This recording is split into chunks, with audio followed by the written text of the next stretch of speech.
Good morning प्यारे बच्चों। आज की ऑनलाइन क्लास में आप सबका स्वागत है। यदि आपको इस विषय के वीडियोस एक साथ चाहिए तो वीडियो के नीचे मेरी चैनल का नाम है। चैनल में जाके प्लेलिस्ट में जाएंगे तो इस विषय के वीडियोस एक साथ देख सकेंगे।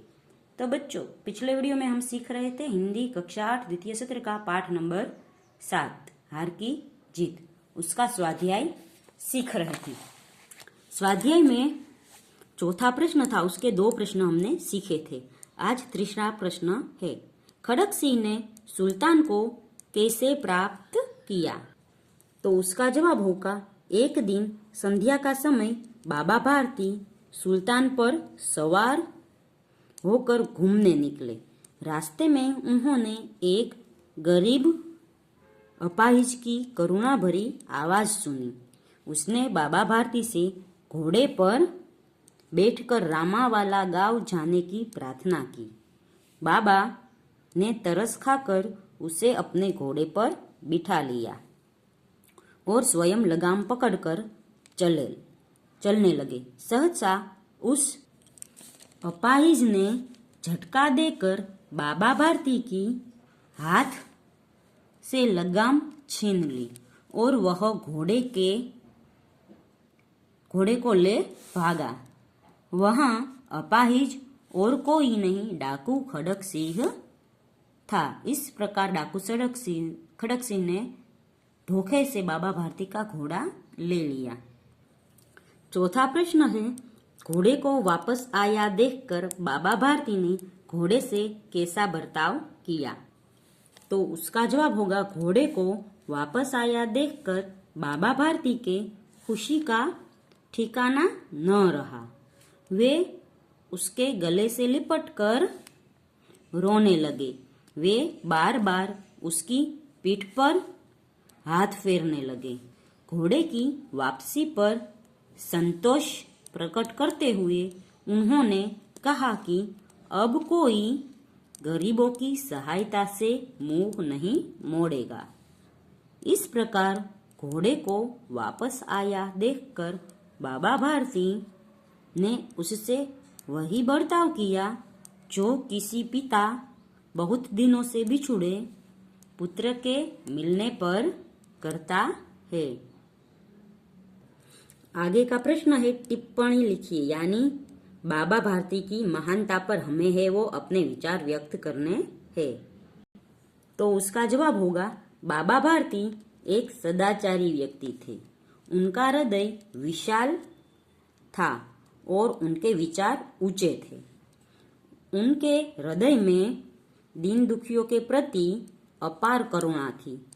दीन दुखियों की सेवा करना वे अपना कर्तव्य समझते थे। उन्हें अपनी हानि की अपेक्षा गरीबों और दीन दुखियों की हानि की अधिक चिंता थी। इसलिए उन्होंने खड़क सिंह से घोड़े को छलपूर्वक लेने की बात किसी के सामने प्रकट न करना ऐसी प्रार्थना की। बाबा भारती के उच्च विचारों ने खड़क सिंह जैसे कुख्यात डाकू का हृदय परिवर्तन कर दिया। अपनी हार को भी जीत में बदल लेने वाले बाबा भारती सचमुच एक उच्च दर्जे के इंसान थे। आगे का प्रश्न है, दिए गए शब्दों के अर्थ से शब्द पहली पूर्ण कीजिए। तो यहाँ शब्द दिए गए हैं, उसके अर्थ यहाँ पे दिए गए हैं। तो पहला है इच्छा, तो इसका होगा अभिलाषा। दूसरा है उद्देश्य, तो उद्देश्य का होगा प्रयोजन। तीसरा है अचानक, तो उसका अर्थ होगा सहसा। चौथा है दया, तो उसका अर्थ होगा करुणा। फिर है बेचैन, तो बेचैन यानी अधीर। फिर है बड़ाई यानी प्रशंसा। फिर है सत्य, तो सत्य यानी सच। फिर है नभ यानी गगन। फिर है नफरत यानी घृणा। आगे का प्रश्न है, दिए गए शब्दों के विलोम शब्द लिखकर उनका वाक्य में प्रयोग कीजिए। तो हमें जो शब्द दिए गए हैं उनका विरोधी शब्द बनाना है और उनका वाक्य में प्रयोग करना है। जैसे सुंदर, तो उसका विरोधी होगा असुंदर। तो उनके नौकर का चेहरा असुंदर था, असुंदर यानी कुरूप था। दूसरा है जमीन, तो उसका होगा आसमान, तो आसमान में पंछी उड़ते हैं। फिर है संध्या, तो उसका विरोधी होगा उषा। तो उससे वाक्य बनेगा कि उषा की लालिमा दर्शनीय थी। फिर है गरीब, तो उसका विरोधी होगा अमीर। तो उसका वाक्य बनेगा एक सेठ बहुत ही अमीर था। फिर है विश्वास, तो उसका विरोधी अविश्वास होगा।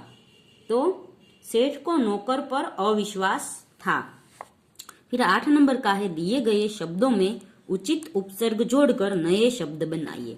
उपसर्ग यानी जो शब्दांश शब्द के आगे लगता है उसे हम उपसर्ग कहते हैं। जैसे प्रति और निर शब्दांश है वो इन शब्दों के आगे लगेंगे। जैसे प्रतिदिन, तो प्रतिदिन होगा। फिर है मूल, तो निर्मूल।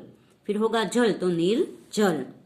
आगे है आधार, तो उससे आगे निर उपसर्ग लगेगा तो निराधार। फिर है कुल, तो प्रति उपसर्ग लगेगा तो प्रतिकूल। आगे है दोष, तो उसके आगे निर उपसर्ग लगेगा तो निर्दोष होगा, निर्दोष होगा। फिर प्रश्न नंबर 9 है दिए गए शब्दों में प्रत्यय जोड़कर नए शब्द बनाए। तो प्रत्यय है वो शब्द के पीछे लगने वाले शब्दांश होते हैं। मुख, तो इक प्रत्यय लगेगा तो मौखिक होगा। भूत, तो इक प्रत्यय लगेगा तो भौतिक होगा। ऐसे ही समाज इक प्रत्यय लगेगा तो सामाजिक होगा। फिर है मनुष्य, तो त्व प्रत्यय तो मनुष्यत्व। फिर है मम, त्व प्रत्यय लगेगा तो ममत्व। फिर है सम, त्व प्रत्यय लगेगा तो समत्व होगा। आगे है निम्नलिखित प्रश्न वाक्यों में से विशेषण पहचान कर उनका अन्य वाक्य में प्रयोग कीजिए।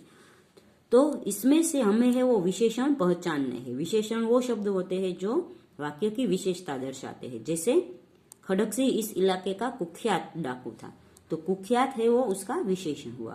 कुख्यात आदमी से लोग डरते हैं। फिर है कहते हैं देखने में भी बड़ा सुंदर है, तो सुंदर वो विशेषण होगा। तो इससे वाक्य बनेगा गुलाब का फूल सबको सुंदर लगता है।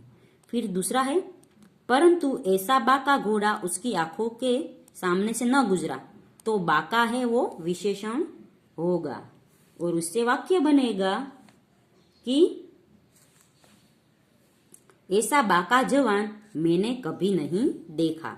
तीसरा है बाबा भारती ने ठंडे जल से स्नान किया, तो ठंडा पानी है, ठंडा वो विशेषण होगा। तो इससे वाक्य बनेगा हमने गंगा के ठंडे जल में स्नान किया। चौथा है अपने प्यारे घोड़े से लिपट कर रोने लगे, तो प्यारे है वो विशेषण होगा। तो पिताजी अपने प्यारे बेटे से लिपट कर रोने लगे। फिर पांचवा है बाबा भारती प्रसिद्ध साधु थे, तो प्रसिद्ध है वो विशेषण है। तो इससे वाक्य बनेगा पावागढ़ है वो प्रसिद्ध माताजी का स्थान है। या यह भी वाक्य बनेगा विराट कोहली प्रसिद्ध क्रिकेटर है। तो बच्चों यहाँ पर पाठ पूर्ण होता है। अगले वीडियो में नया पाठ सीखेंगे।